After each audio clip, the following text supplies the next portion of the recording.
Voyager hitting on the Doctor. Very funny. But for you personally? Personally, I would say Timeless, the 100th episode, where the ship crashes and Ensign Kim and Chakotay are the only two people left alive. You were excellent in that. Thank you.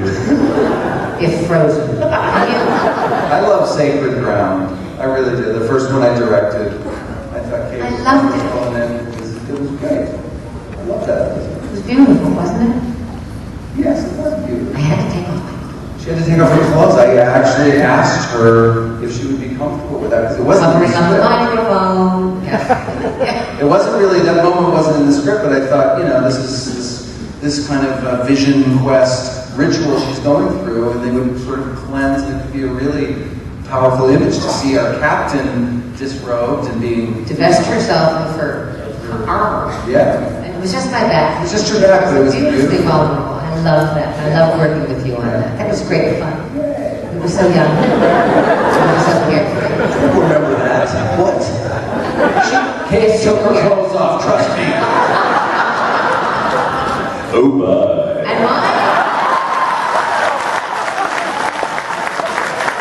I would say I love Counterpoint, and I loved Endgame, and I loved Death Wish. I loved Death Wish the best. What a wonderful story. The right to suicide in the continuum. I thought it was fascinating. Probably John Delancey's best work, although I loved being in the bathtub with him. But thank you for your questions. Thank you. First of all, I'm so glad that you're all here, and Robbie, you also do Chuck, so you're my hero. Yeah. Voyager is my very favorite Star Trek project. So, thank you so much. And my question is, what is the legacy of having done a Star Trek project that's in your life? What has been the legacy of being involved with this franchise in your life since then? I was going to ask these guys. I'd love to know. I'll tell you what the legacy to me is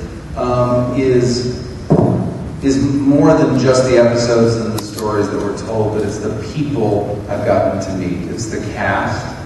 We still are very good friends, and I feel like they're family for me. It's seeing some of you at conventions, honestly, and I'm not just kissing your butts here, but I'm being honest, is that I see people who come up for a signature and I'll go, oh my God, I remember meeting you years ago. And, I see kids grow up. I see the people I work with on Chuck. Still, we have Ethan Phillips was just on an episode last week that I directed.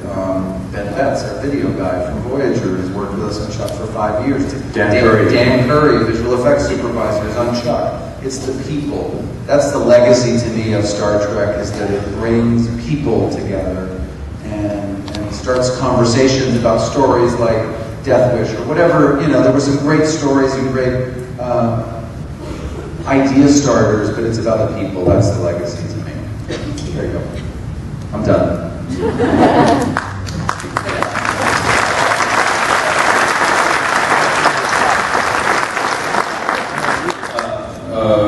For me, I think I would say being on Voyager, being in Star Trek, more than anything else, I feel like because at heart I've always been a science fiction fan. I think I'm the luckiest fan in the world to actually be on the show. So that's my legacy, just being part of the whole genre. I'm just very proud to be on it. Period.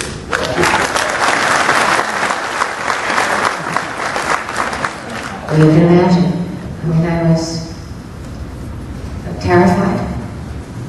My heart was in my throat. And it was the greatest challenge of my career to be the first female captain, to own that seat, and more importantly, to win this incredibly discerning audience, whose intelligence, what I've come to understand, is very rare indeed. The love of science fiction and the knowledge of science fiction is something very rare, and that is what is shared in this room. And that is what I learned in my 7 years. And having made that kind of television history, and I think influencing women in science.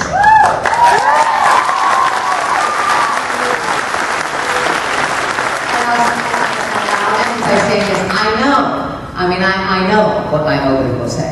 I'm one of those. Patrick Stewart and I have laughed about it. Kate Mulgrew, Captain Janeway. dies in the correct quadrant, right? But I say, great. What better odor could I have? So there you have it. Thank you so much, Tom.